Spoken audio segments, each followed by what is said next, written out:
Merci aux organisateurs de me permettre de présenter cet ouvrage qui est déjà réalisé et qui a toute sa place dans ce forum pour la paix.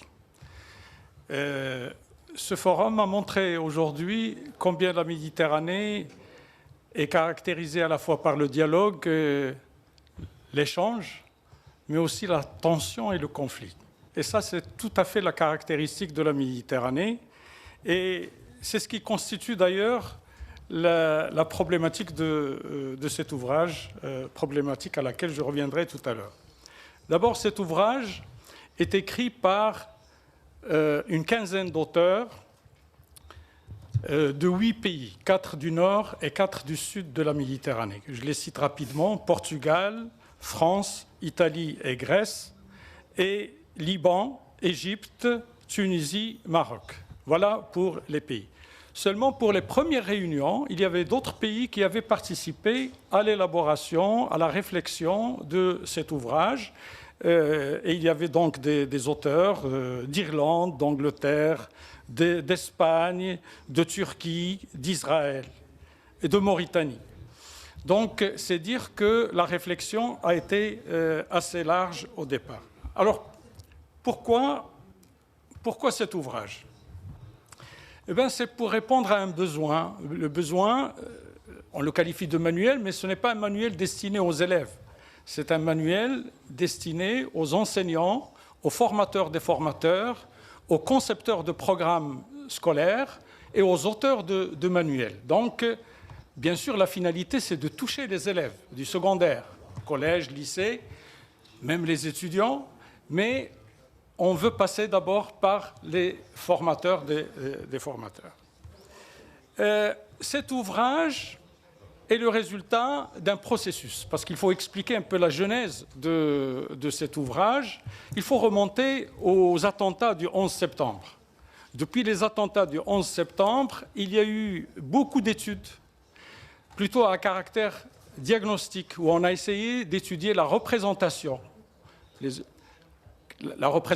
l'islam dans les manuels européens, la représentation de l'Europe dans les manuels musulmans.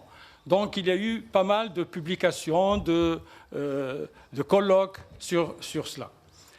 Mais les approches pratiques qui dépassent justement cette approche diagnostique étaient plutôt rares.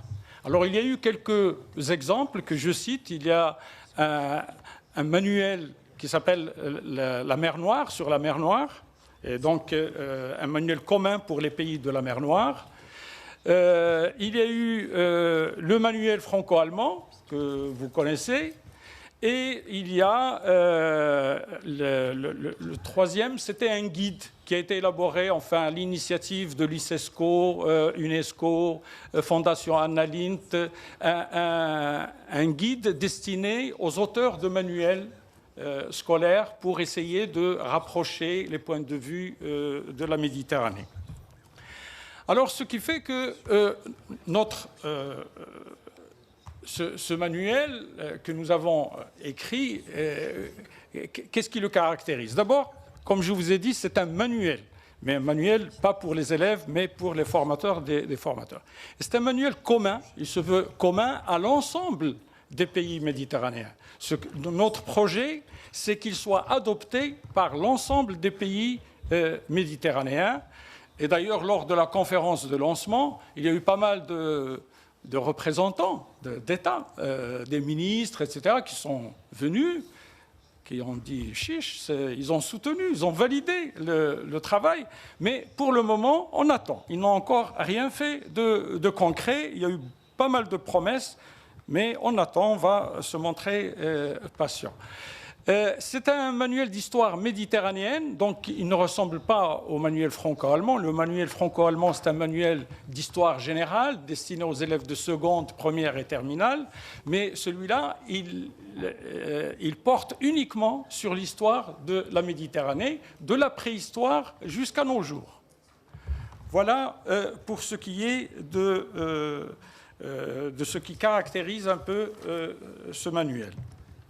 Alors, quel est l'intérêt de notre projet? L'intérêt, c'est d'abord de combler les lacunes, parce qu'on sait que les problèmes qu'il y a, les méconnaissances, la source principale, c'est l'ignorance.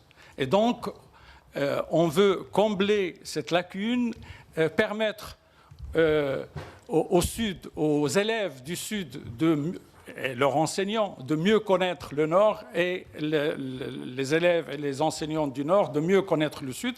Et cela, comment? Par une étude globale de l'histoire de la Méditerranée. Parce que souvent, dans les programmes, dans les manuels, il y a des approches parcellaires. On étudie surtout soi et très peu l'autre, et lorsqu'on étudie l'autre, ce n'est pas dans la continuité. Eh bien, cet ouvrage, d'abord, il éloigne, il écarte cette approche de l'autre. Il n'y a pas soi et l'autre. Il n'y a pas un regard du sud vers le nord ou le nord vers le sud. C'est un regard global sur la Méditerranée, comme une approche panoramique. On voit les choses de haut et on a essayé, au début de l'écriture de cet ouvrage, d'avoir une représentativité pour chaque chapitre au nord et au sud.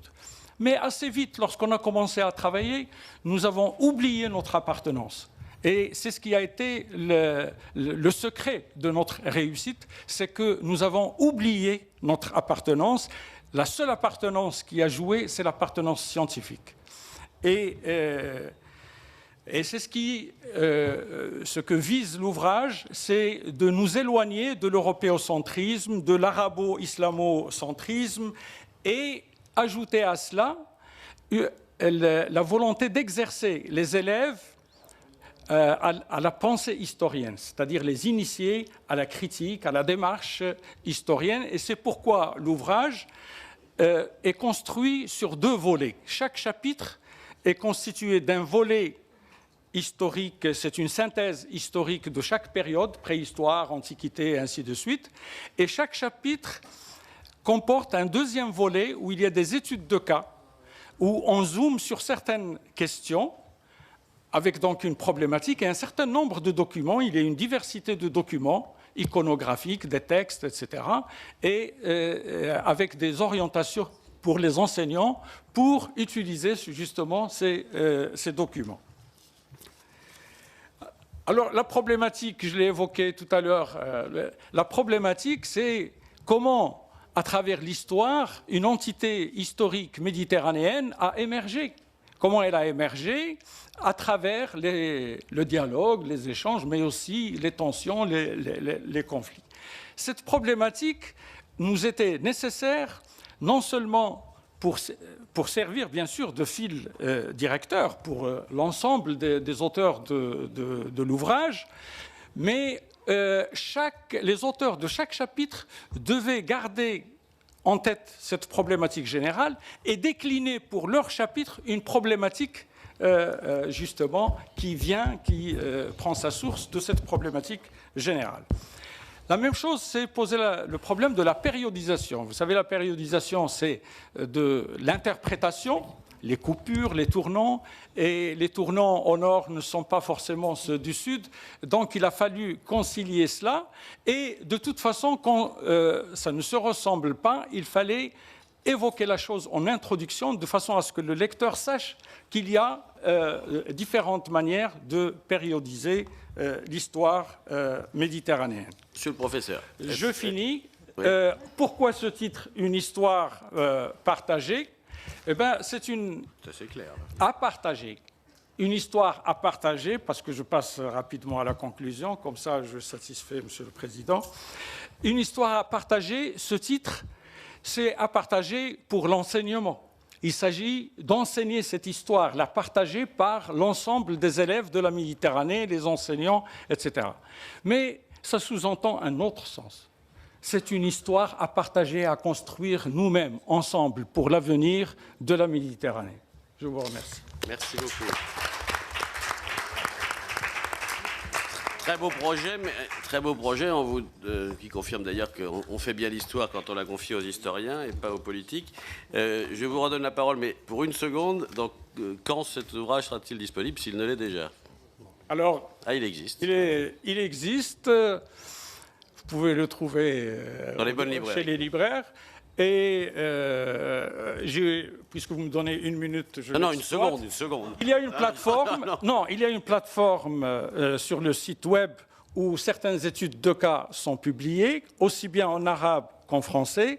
Et l'ouvrage est en train d'être traduit en arabe déjà. Et il y a projet de le traduire dans d'autres langues méditerranéennes.